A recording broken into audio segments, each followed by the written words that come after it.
Hello there, Sarah from 17 once again. This is my Gears of War 4 Inconceivable difficulty video walkthrough. This is Act 1-1 and it's called The Raid. We're being introduced to the weather dynamics that are going to be present in this game and that are going to lead to some of the more frustrating aspects of the game as well. The weather looked fantastic visually in the trailers. Doesn't look as good on console as it did on the trailers because of course they were probably running it on very powerful PCs. But the conceit of these moments is that they add almost nothing to the gameplay other than annoyance. And I don't like saying that because I love the idea of them doing something new. And this is definitely new, but it doesn't add anything fun. Especially on the harder difficulties when the enemies don't give a shit. Like, the boomers will still hit you with boom shots perfectly because their aim is amazing.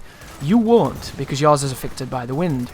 And it's just one of those sequences where they turn up, you get frustrated, they go away, you forget about them, and then they turn up again. But jumping forward, we're going to be moving into this cog settlement here, and we're going to be stealing a fabricator. But to do that, we're going to have to go through the new enemies, which are the DBs, the shepherds, the standard enemy that carries an enforcer. I can't even begin to tell you guys how much damage this gun he's using is capable of doing.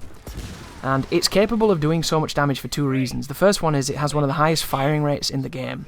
The second one is the enemy accuracy is so high that they do not get that ridiculous spread that you get when you use it. So I'm going to be picking the enforcer up for point blank purposes. When anybody gets close, I'm going to use it to blind fire and I'm going to use it to pepper. The best way to use this gun is to tap the trigger, feather the trigger to make sure that the recoil doesn't get too ridiculous. And we're transitioning now to the next fight, which is after a yank. The yanking mechanic is going to help you in this game, but it's also going to lead to some deaths. Fundamentally, when you try to do it on an enemy and they move, you're going to whiff and die. If they don't move, you can get a free kill, sometimes you can't. But the problem is, do you see how fast the cog comes up on the screen, the omen of death? That is an issue that you're going to be facing this entire game. Whenever enemies are facing and shooting your friends, you're fine. The moment they start shooting you, you cannot test them. The moment you take damage, you have to go back into cover. It's a habit that you think is common, but is actually much rarer. If you've ever played Battlefront 2 online, the amount of players that start taking damage and do not react to it is astounding. If you start taking damage on this difficulty and do not react to it, you will die every time. So you need to not do that. But this sequence here introduces the trackers. These are shock trackers and they will drop shock grenades. The shock grenade is wonderful for spawn killing enemies. It will put them into a stunned state where a couple of shots will put them down. Intelligent use of shock grenades here can lead to very quick fights and pretty fun sequences actually. I don't find the shepherds and the DBs in general to be that enjoyable to fight. I didn't mind them at first, but they do get a little tired a little quickly. However, the way that you can spawn kill them is wonderful, and I'm going to be using it as much as I can. This fight here, because I only had one shot grenade, I'm not going to spawn kill the first bunch, but the second bunch I'm going to. The second bunch is I think 6 enemies, the first bunch is only 3. So use your weapons on that one, sprint forward here, and as soon as it starts to stop, chuck the grenade, and then try and put them down. This is incredibly effective for making this fight a hell of a lot easier than it needed to be, but bear in mind there is one shepherd on the left balcony, and he hurts. Even from hip fire at 20 yards, he'll put you down. But one of the things I didn't appreciate on my insane run of this game was that when you kill the trackers, they drop grenades of the kind that they are. So if you take on the blue tracker, he will drop a standard grenade, a frag grenade. If you kill a shock tracker, they will drop a shock grenade. And having grenades is going to be key to a lot of encounters in this game. They just make things easier, they really do. But the problem with them is, if you're not good at throwing them from the hip, you're going to die throwing them. And it's the same with the heavy weapons.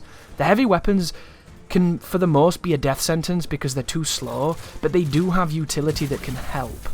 However, the time it takes you to get in cover and aim out of cover and go back into cover are times that will get you killed. Like, do you see that just then? That's how fast the omen will build on your character. And if you've beat this game on Insane, I think you're going to do just fine, because it feels a lot like Insane. I didn't struggle as much in this difficulty as I did Insane, but I actually believe that's more down to the fact that I've been playing a lot of Horde mode, and Horde mode is harder than the campaign.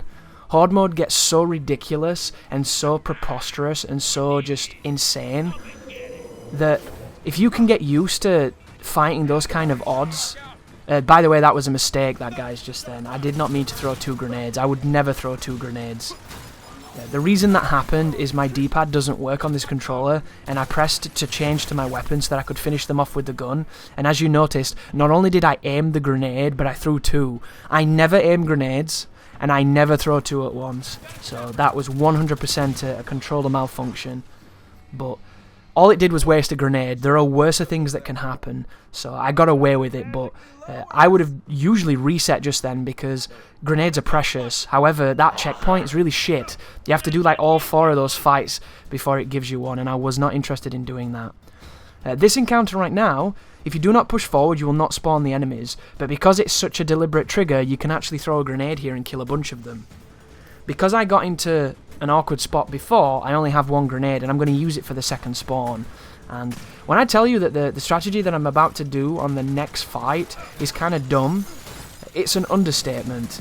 It's one of those sequences where I didn't expect to survive, so I committed to it, and I got lucky. However, the strategy is good, I just didn't do it right, and what I did wrong is I threw the grenade too far. If you overthrow the grenade, you're not going to get the flinches, and you're not going to be able to take out all the enemies in time.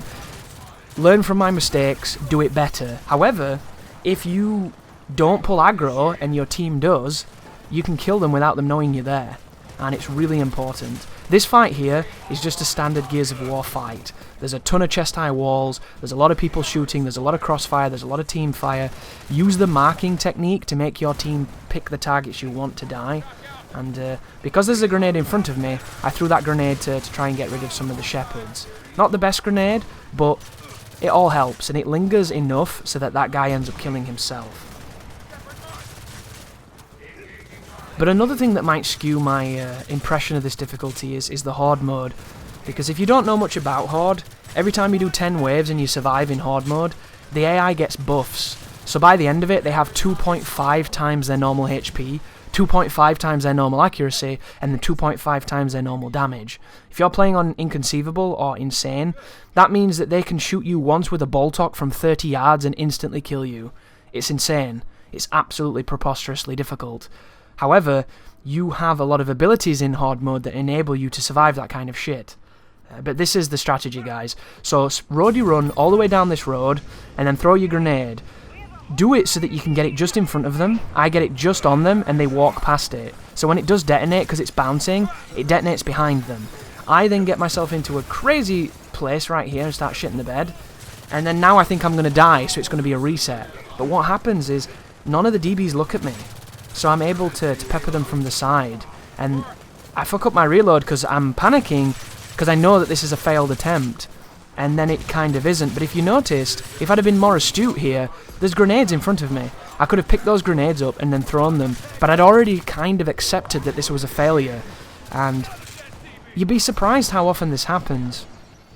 You get yourself into a frame of mind where you think of something stupid, you try it, and it doesn't work. But then there's those times when you try it, and it inadvertently spawns a strategy that shouldn't work, but does. And that's what that was just then. I would never recommend you go in that corner like I did. That wasn't part of the plan. The plan was to sit on that corner's edge and shoot them while they were shocked, and then they all would fall down like dominoes. But it didn't work, we improvised, and we made it happen. Thank you for watching, I hope the guide is helping, and you take care now.